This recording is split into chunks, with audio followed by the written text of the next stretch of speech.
May buntag mga guys. So nagluto rin tanig dabong gahapon. So wala pa ta nagluto og lechon. Pasensya na lang gid akong tingog kay murag isipon gyud ko niya murag kahilang talon, pero dapat kita mag voice over kay full na to memory. Sayo na tagya to merkado ganina kay napalit og ilugon. Ya, dili ni maong mga internal organs aning baboy yung lechon na. Napalit ko ganina sa merkado. Kani ilugon ang ako gipalit kay yung lace jerson nga. Maura daw ning taputanan sa intestine, so wala siya kanang tinaing nga pataban, pero sus tama na gyud pataban na hinlo paghihapon ko. So maura din ito ang mga sagol na dabong, katong ilugon, dayon luya, ahos, sibuyas ug sili. Ninot gali unta ni sagulan og kanang mga tambok or mga hard fat, pero wala man tay budget oy. Nabta na lang ko niya. Imisod na sayo ko magluto, nawa na pag-abot niya, wa pa ko na malang hinlo.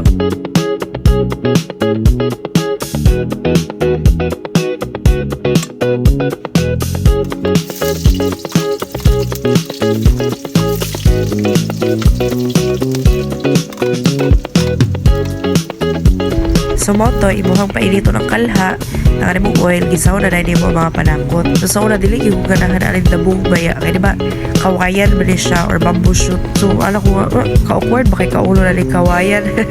Pero sa sige na palit diyan sa karinderya. Noon sa naman akong tigog diyan sa karinderya. Magpalit og halang-halang ang humana na sagol ani. So alam ko wala lagi ni siya unsa rin siya. Siya nga mo manang dabog. Alam ko labi siya sukan ato. Alam ko mag-try ako sa gluto. Kailangan ko sa texture kay crunchy siya, malami siya. So buto nga sukan ato. Ako na siya paborito pero kapuyan lang ko magluto sa mut na og tinai ang sagol kay hiluan ba baya siya.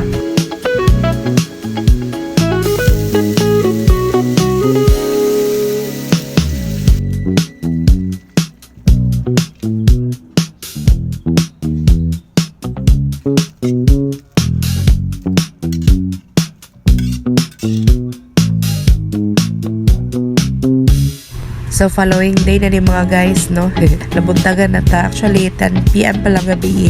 Ingo paghatod sa baboy, iyahan na yung giihaw. Kaya aron ka na mahidluan na niya. Tangtango ng intestine, hidluan ng apil. Unya aron ma-prepare na po na yun niya. So muna niya intestine niya mga lamang loob. Ako na yung gihimo halang-halang. So sa'yo kaya siya nagbata po mga 3 AM. Kaya mga timba na siya na pa may belly. Iyahan ko tsapa no niya. Iyahan pa na kutan. So dapat maihikot na yun. So prepare. Good morning guys. Magluto din yung lechon. Order sa Abelio. Isa ka po 20 kilos na lechon. So wala na gina ko na nagyuhan no ang pag-prepare niya aniyan sa mga panakot sa pagtahi kay pangmata na kung humana ang tanan. Ala siya ako ra maging nabilar ani nga negosyo.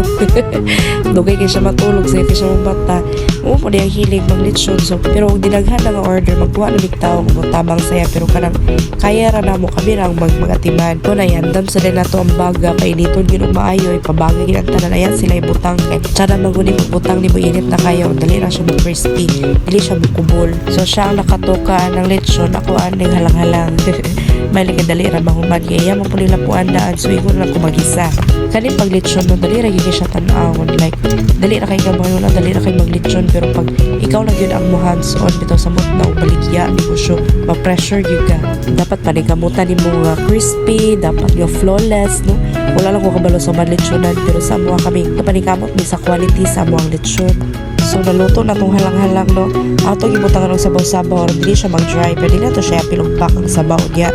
Ug magtanaw-tanaw ra bitaw sa mga lechon kay feeling nato dili ra kayo kay igore tuyok-tuyok, pero lahi ra gid dili gid siya sayod. Ultimo ang baga dapat lagi na siya timpla. Okay ra og ginyuhan lang nga event, pero og baligya dapat i-plastar. Kay syempre og baligya dapat flawless, dapat crispy, pero kung imo lang na siya pasagdaan niya miski unsaon nimo siya mura ba siya dauban nimo, lahi gid siya og resulta. Lahi gid siya timing ang tanan, lahi timplang tanan no. Dili timplang at timplahan gini mo ang baga na siya kanang sakto nga measurement ang tanan, ang temperature tamot na ang timpla sa sulod sa baboy kay dili man na siya asin-asin lang, lagi na siya sakto nga timplang tanan. So wala yung perfect ang tanan no, miskin kami first na mga order sa unang December nang overcook ang among mga lechon belly. Dili man pud siya pait kay dili man siya pagod, pero more na overcook lagi siya ni dark ug maayo ang iyang panit. Dark na iyang panit pero dili pa siya crispy tungod kay ang kalayo adto kay dili pa na mo masaktuan yung timpla ba. So mao to nga amo lang yung ipang-deliver, amo ipasabot ang mga clients. Pero syempre, ikaw nga, kadawat adto, disappoint ka. Muundang nagaliunta mi adto, di namin gusto mo palayo, baka mo medyo ulaw man, pero gina-encourage gapon mi. Napoy mo tambag nga, may nga, okay ra maging na kay kasagara, pag bago pa lang, nagin ay mga palpak. So, muto mo ang ikuha na lang ng kusog, ganapay kasalig sa mua. Makalipay lang sa kasing-kasing mga miski tuod nga ami lapses unya katuloy na to lagi nahitabo sa first nga gilitsyon pero nagya po ni salig unya natoy time nga nag-celebrate og birthday unya naapod sa lay bisita nga litsonero pod na siya kaugalingon nga litsonan sa saan unya niingon dito mo ang client nga gilamian daw kuno tanan nilang mga guest sa amo ang litson nga makalipay kayo ba nga napoy isa dito nga ilahang guest pod nga kanang tagya siya og litsonan litsonero pod siya unya dako lang litsonan sa saan na appreciate to niya among litson niya lami daw kuno ang mga timpla imagine nimo kauban nimo sa field inanagya po ng ilang negosyo niya ni complement sa imong luto or sa imong gi-serve so makalipay sa kasing-kasing nga lagi day potential ang negosyo nga abi nimo nga failure sumato nga mag 2 years pa man imong litsonan pero ubay-ubay na ginasalig pero dili pa gid inana kadagan pero salamat sa Ginoo sa iyang ginahatag nga mga customers so kay kani among gilitsyon karon kay 20 kilos raman ni siya misyon sa among amping paningkamot ni crack gid siya amo ra pong gipasabot si client kay once inani nga timbang na yung possibilities nga ma-crack gid siya ug dili madugay ang iyang crispiness so kaning lechon belly lechon hulay lain ni silang tag-iya kaning isa for pick up lang ang isa deliver na mo sa mulugan. So muna sa ni for today's video guys. See you next time. Thank you. Bye. So naluto na ito ang mga lechon. Ato na ni i-deliver karon. Daghang salamat sa nag-order.